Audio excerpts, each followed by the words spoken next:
missed your call. Oh, did you get everything squared away? No, I didn't. Well, what's the problem? Vince, he's being stubborn. He won't take any money. He's living in a pit. I don't know what he's living on, but he refuses any help. Did you see Dunbar? Vince, I've talked to everyone. The lawyer, the girl he's living with. I can't get through to anyone, and I don't know what I'm going to... Hey, easy now, Carrie. We're going to work this thing out together. How? I'm coming down there. I'll see you soon.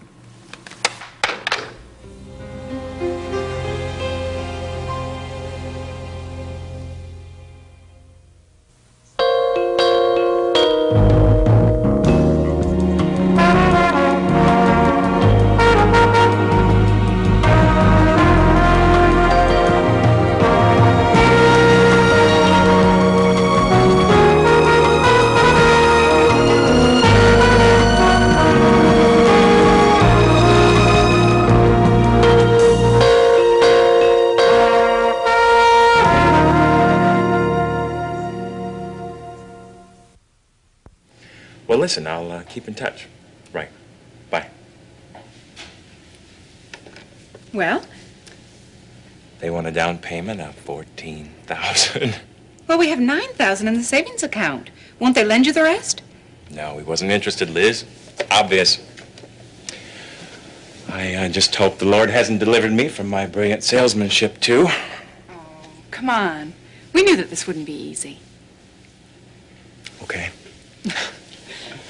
Say goodbye to the gift shop, and that leaves the telephone answering service and the bookstore. Well, what does the answering service entail? Well, the way I see it, we'd have a bank of phones. We'd have a staff of these kind elderly ladies who'd take messages and make morning wake-up calls to fast-paced, highly motivated business people. No. Well, you always did like literature. Yeah, when I had the discipline to read something from beginning to end. Well, where is this bookstore that you're looking at? Kingsley? Where Laurie is? Yeah, it's right on campus. It's called the Bookmark. For sale, small but profitable bookstore. Tailors to college students and townspeople alike. Owner must sell. Did you speak to him? Not yet. I want to see it first. I was going to call Laurie, but she's on her honeymoon. Besides, how many bookstores can be in Kingsley? Oh, would you like my opinion? Dear lady, cursed be the day I ever venture forth without your opinion. That's a switch. Well, after your life in the fast lane, at the cellar, and with capital distributors, and after having been threatened, conned, and almost killed, I can't think of a better place for you than nestled behind the safe, quaint counter of a college bookstore. Well, part of me agrees with you. But I don't want to be too quaint and settled. I always did like life in the fast lane. I like exciting things, Liz, moving things. Think I'd be happy at a bookstore? Well, I think that you've got to let your life settle back into some kind of order. And it will give you time to grow in the Lord. This may be the perfect place for you now. Okay. Let's go look at it together. This afternoon?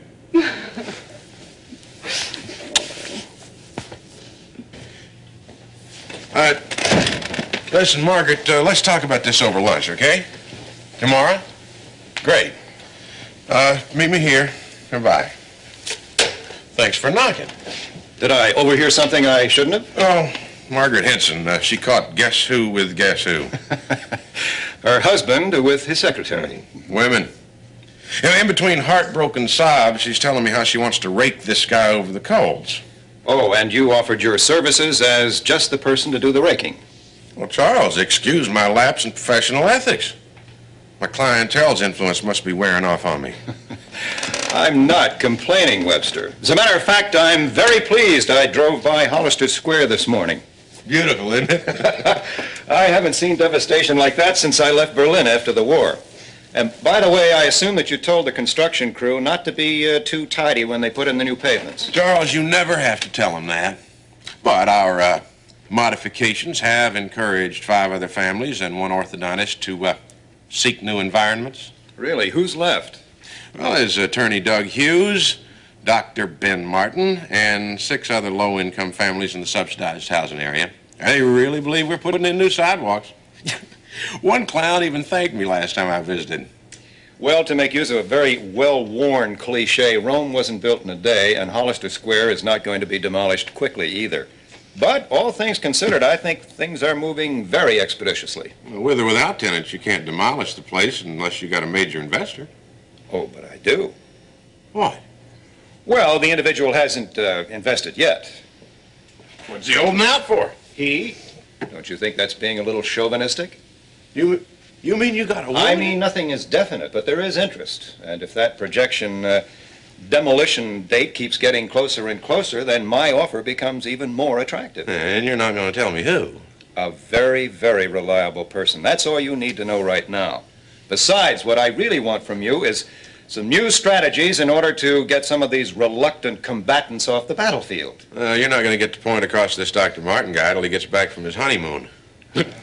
Of course, we could always cut the words "get out" on a tongue depressor and send it to him through the mail. Really, Webster? I don't know what to do. I mean, it's bad enough they have to scale the mountains of rubble and pull their sneakers out of wet cement.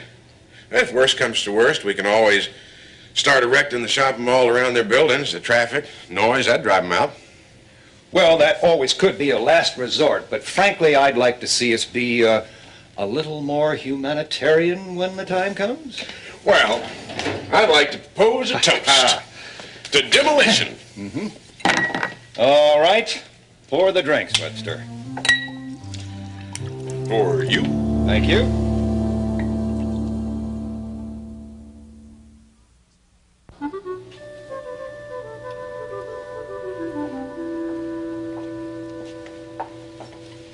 Hey, Herbie, where's your paperbacks? Where they always are. No, I mean the other stuff. You want romance? Read the classics. Wuthering Heights. I saw the movie.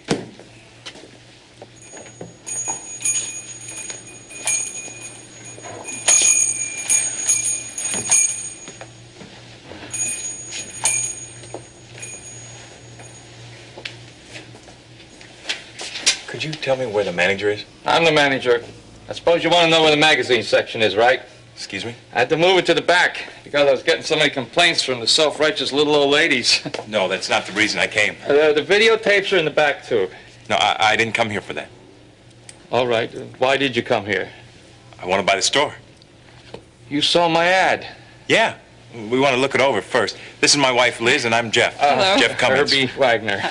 Well, what do you think? Well, it's got potential. Potential. Look at this. That's the youth of America. Cramming made easy. That's what the college students study. They study how to get around burying your nose in quality material, how to digest the immortal works of literature during Coke breaks. Well, I'm in the wrong business. Is that why you must sell? Self-preservation. You like the classics? Yeah, sure. Ever see Skirts Ablaze? The uncut version? No, the condensed. Well, that's a start. Come in the back, we'll talk some terms. Okay. Hey, Herbie, where's the anthology of Jim Morrison songs? Jimmy, just watch the store, okay?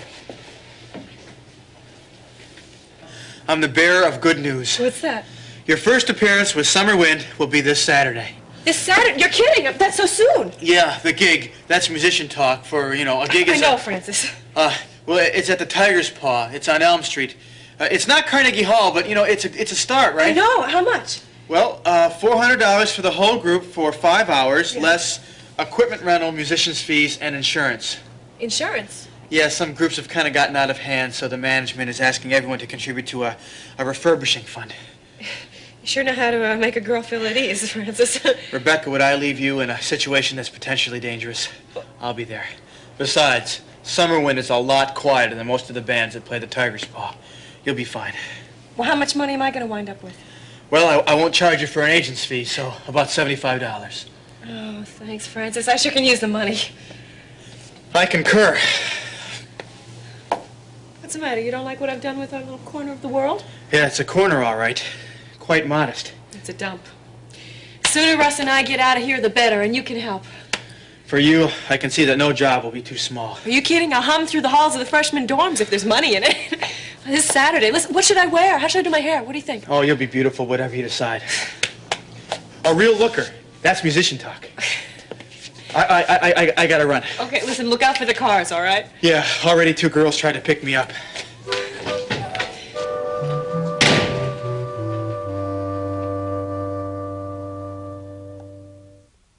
Mr. Cummings, your personal history disturbs me. I know sales. My work record proves that. It also proves that you haven't held a job down for more than 14 months. I think if you look closely, you'll see that I was moving on to bigger and better things each time. I took note of that. I know this community. Many of the companies you've listed are customers of this bank. As a matter of fact, I took the liberty of making a call to a good friend of mine at Anchor Sales. Yeah, who's that? I know everybody. Jack Worthington. Jack's my old boss. That's great. He said he had to let you go because you were not dependable. I met my quotas. Yes, you even exceeded them when you were sober. I'll be the first one to admit I had a problem. It's in the past.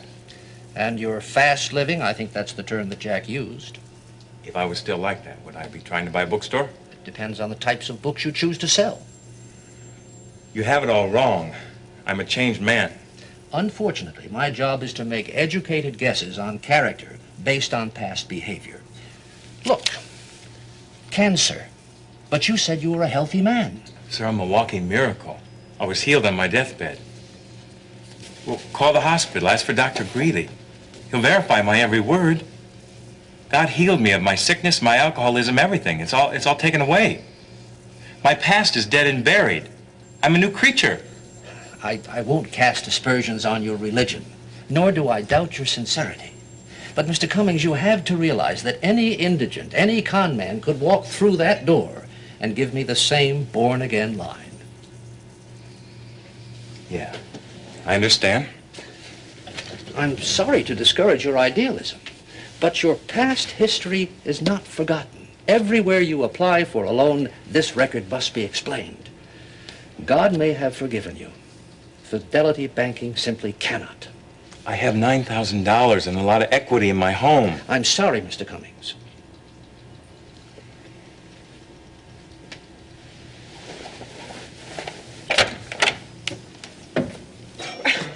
Russ, look, you're not thinking straight. I can make maybe $200 or $300 a week with this job. At a place like the Tiger's Paw. You went there when you were a freshman.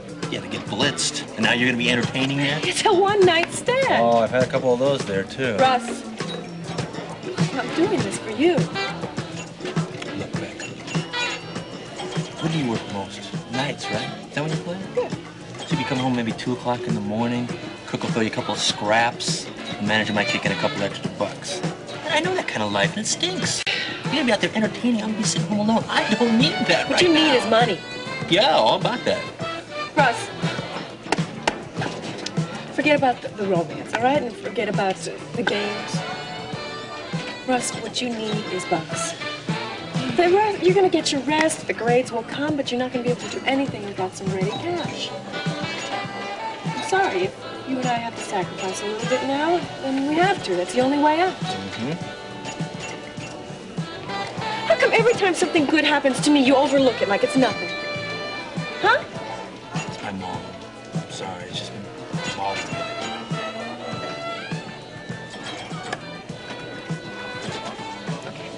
So you let me go. We'll give it a try. And you won't quit school. You're making up to $300 a week? Tax-free. If the bills get paid, I'll stay in school. That's my guy.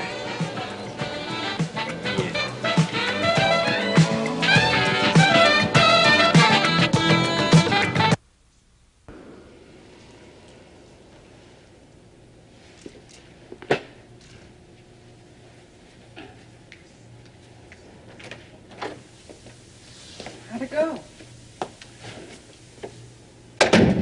Well, not so good. You didn't get the loan? You'll be interested to know that my past, which is dead and buried in Christ, is alive and well in the eyes of the world, especially banks. I see. I'm glad God forgives Liz. I'm glad you forgive. But you're a very small minority. Well, what I expect, anyway.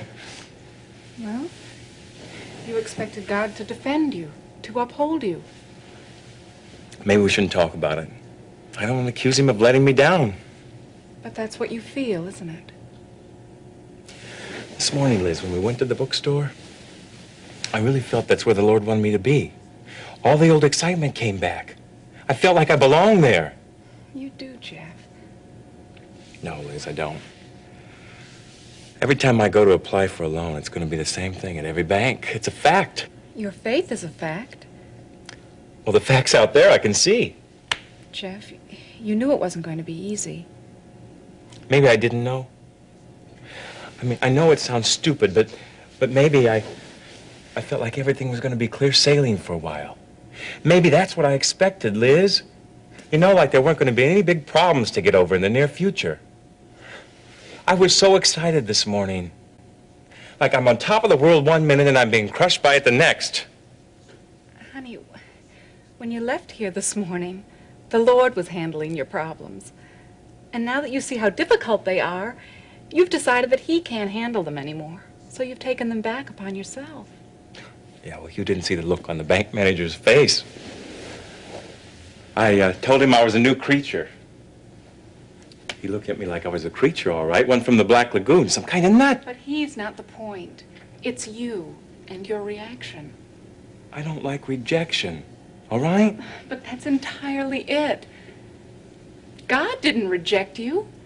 And if He's on your side, what's one little loan officer going to do? You're oversimplifying everything, honey. Because faith is a very simple thing. No, it's not, Liz. I learned that today. It's not simple at all. Jeff, I don't know what to say to you. Tell me. I don't want to sympathize with you because you don't need pity right now, and I don't want to preach as if I didn't know how deeply you'd been hurt. Today was your day. But, honey, what's our hurry? I mean, why get uptight? The Lord saved you. He healed you of cancer. Don't you see? This problem is really easy for Him. Yeah. Yeah. One thing I do know, honey. God bless me the day He sent me you. Vince, Yeah. you're alone? Yeah, I'm alone. Hey, look nice. This has been hell, Vince. I'm alone. Now, what kind of a question is that, huh? You usually travel guarded. You thought I was coming over here with Russ and would settle this thing once and for all, right? When will I learn? So, why won't Russ take the money, huh? He's not being rational. Oh, come on, Carrie. Give him a little credit. He's not that crazy. Credit for what? He's living with a girl. Well, now, that's not so uncommon these days. It is for Russ. He's changed, Vince. I know my own boy. Maybe that's where you're making the mistake. He's a man. What's that supposed to mean? He doesn't want any more handouts. Oh, he took a job from you fast enough. Well, that was legitimate work. Come on. He was arrested for transporting drugs. That was a mistake. I had nothing to do with that. How did you know about that? Did he tell you? I saw it in the papers. I saw your name in the headlines. I read the story.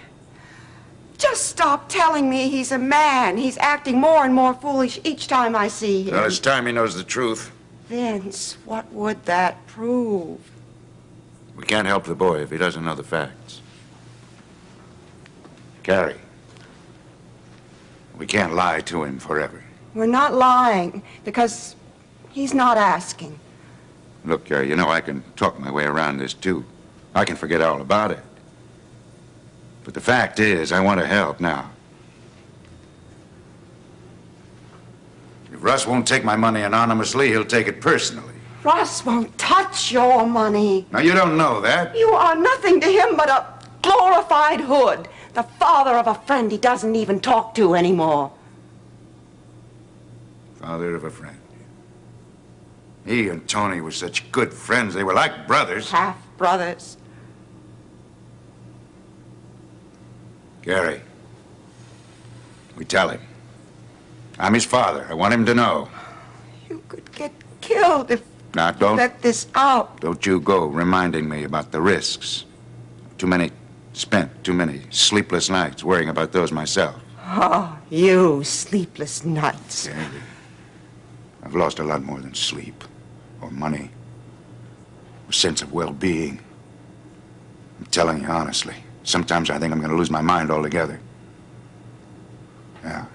Russ may think that I'm some kind of a glorified hood, but you know better. Hey.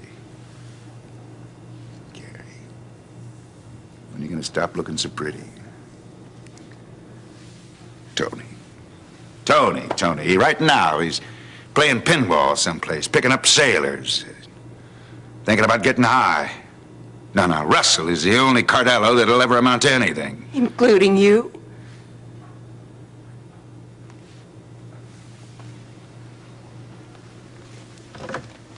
You call him up.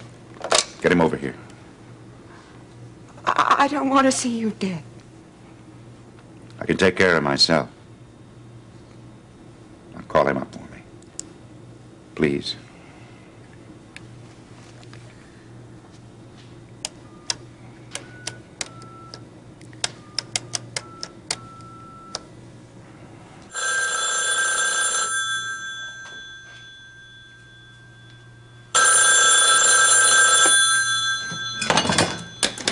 Hello.